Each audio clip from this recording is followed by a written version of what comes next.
சுப்ஹானல்லாஹி வ பிஹம்திஹி சுப்ஹானல்லாஹில் அலீம் அல்லாஹும்ம ஸல்லி அலா முஹம்மதின் வ ஆலி முஹம்மத் என்று அவர்களுக்கு இல்ஹாம் இறங்கியது. ஆக இந்த சிகிச்சை முறை வந்து மண்ணு கலந்து சாக்கடை தண்ணியெல்லாம் கிடையாது. அது நீங்கள் பியாஸ் நதி, அந்த வடக்கு பஞ்சாபில் உள்ள நதி, அது சாக்கடை எழுவது சாதாரண இவர் சொல்வதை போல ஒரு இழிவான விஷயம் எல்லாம் ஒன்றும் கிடையாது. இவர்கள் அதை எவ்வளோ இழிவுபடுத்த முடியும். அதை நான் சொல்லியா, அவர்கள் இருக்கின்றதை எந்த அளவுக்கு இழிவாக மாற்றி சொல்ல வேண்டுமோ சொல்கின்றார்கள். முழுக்க முழுக்க அது இல்ஹாமின் அவர்களுக்கு கற்றுக் கொடுக்கப்பட்டது.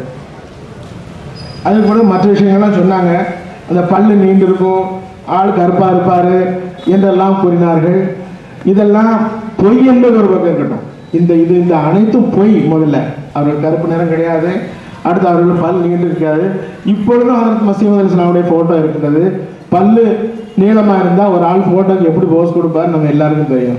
ஒன்றும் வாயை கூட்டி வச்சு பல்ல மறைக்க முயற்சி செய்வார். மறைக்க முயற்சி செய்யலைன்னா பண்ணி வெளியில் தெரியும். ரெண்டு ஏதாவது தான் நடக்கணும். அப்போ அந்த ஃபோட்டோவை பாருங்கள். இந்த ஆலிம் சொன்னது உண்மையாக போய். ஆக இது மாதிரி ஏகப்பட்ட பொய்கள். ஒரே ஒரு சம்பவத்தை மட்டும் கூறுகின்றேன். இதே மாதிரி தான் மசீஹ் இஸ்லாம் மேலே இல்லாத பொல்லாதேன்னு சொல்லி அவங்களுடைய காலத்திலேயே தொடங்கியது. ஒரே சம்பவத்தை மட்டும் கூறிவிடுகின்றேன். ஒருத்தர் அந்த ஒரு ஊரில் மாநாட்டுக்காக போயிருக்கின்றார். அங்கே ஒரு ஆலிம்சா இவங்கள மாதிரி இவருடைய முன்னோர்கள் நின்றுட்டு கையில் ஒரு புத்தகம் வச்சுட்டு குர்ஆன் மீது சத்தியமாக மிர்சா குலாம் முகமதுக்கு குஷ்ட நோய் பிடித்து விட்டது என்று அவர் சொல்லி கொண்டு இருந்தார் அந்த இடத்துல.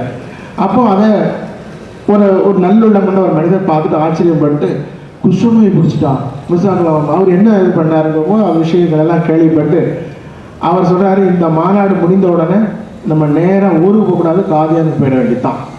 நேரடியாக பார்த்துட்டு வந்து நம்ம ஊரில் இருக்க காதியானிகளை முதல்ல திருத்தணும். நாம் நேரில் போய் பார்த்துட்டு வரோம்னு சொல்லி நேராக அங்கேருந்து ஊருக்கு போகல, காதியானுக்கு போகிறேன். காதியானில் போய் மசீஹ் இஸ்லாம் வரக்கூடிய அந்த மஸ்ஜித் முபாரக்கில் போய் உட்காந்துட்டு அந்த வாசலுக்கு பக்கத்தில் அவங்க வரக்கூடிய வாசலை கரெக்டாக கேட்டு போய் உட்காந்துட்டு அவங்க வரட்டும் பார்ப்போம். அப்போது பக்கத்தில் இருந்தால் மிர்சா சார் வந்தாச்சா, இப்போ வருவாங்க, இந்த வாசல் வெளியே வருவோம். சரி சரி, இடமெல்லாம் பக்கத்தில் விட்டார். அப்புறம் மசீஹ் மவ்ஊத் அலைஹிஸ்ஸலாம் அன்றைக்கு அவர்கள் பொது செய்துவிட்டு தொழுகைக்காக அவர்கள் உள்ளே வருகின்றார்கள். உள்ளே வரும்போது இவர் அந்த தொழுகைக்கு இமாமத்துக்கும் இடைப்பட்ட அந்த நேரத்தில் மசீஹ் இஸ்லாம் தரோவா ஃபுல்லாக பார்க்குறாரு. மேலிருந்து கீழ் வரை முற்றிலுமாக பார்க்கின்றார்.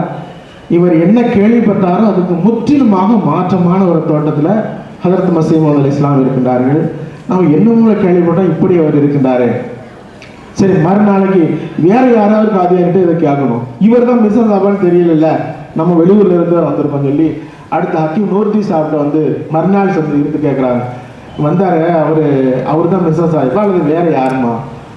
அப்போ அவங்க சொன்னாங்க, அவர் தான் மிர்சா சாஹிப். அப்படின்னா இந்த மாதிரிலாம் நோட்டீஸ் கொடுத்தாங்களே, நான் போன இடத்துல ஒரு மீட்டிங்கில் இந்த மாதிரி நோட்டீஸ் கொடுத்தாங்க, இந்த மாதிரி ஜமாத்துல் உலமா இடத்துல மீட்டிங்கில் இந்த மாதிரி நோட்டீஸ் கொடுத்துருக்காங்களே அப்படின்னு சொல்லும்போது ஹக்கீம் நூர்தி சார் தன்னுடைய பையன் அதே நோட்டீஸ் எடுத்துக்காங்க. பாருங்க, எங்கிட்ட என்ன இருக்கு அந்த நோட்டீஸ், எங்களுக்கும் அது இருக்கின்றது நோட்டீஸ். இப்படித்தான் இந்த ஆலிம்கள் குர்ஆனை கையில் வைத்துக் கொண்டு போய் சொல்ல முடியுமா? சொல்வார்கள். அன்றும் சொன்னார்கள், இன்றும் சொல்வார்கள். இப்படிப்பட்ட பொய்யர்களின் சூழ்ச்சியிலிருந்து அல்லாஹ் நம் அனைவரையும் காப்பானாக. எல்லோருக்கும் உண்மையை புரிந்து கொள்ளக்கூடிய வாய்ப்பை தருவானாக. இந்த உலமா சபைகள் இவ்வளவு நேரம் மீட்டிங் போட்டாங்க, எந்த ஒரு ஆலிமாவது நான் எதிர்பார்த்து கொண்டே இருந்தேன், மக்களே நீங்கள் துஆ செய்யுங்கள். இது இந்த ஃபித்னாவாக இருந்தால் இந்த ஃபித்னாவிலிருந்து நம்ம காப்பாற்றப்பட வேண்டும்.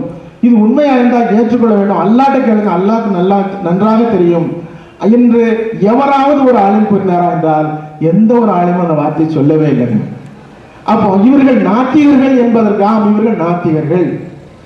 எவருக்கு துஆவின் மீது நம்பிக்கை இல்லையோ அவர் நாத்திகர்.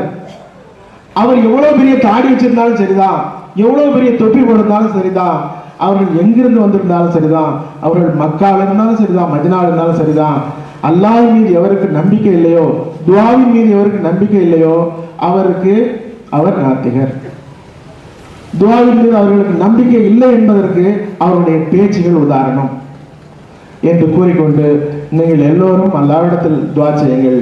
இஹ்தின ஸிராத்தல் முஸ்தகீம் என்று மன்றாடுங்கள்.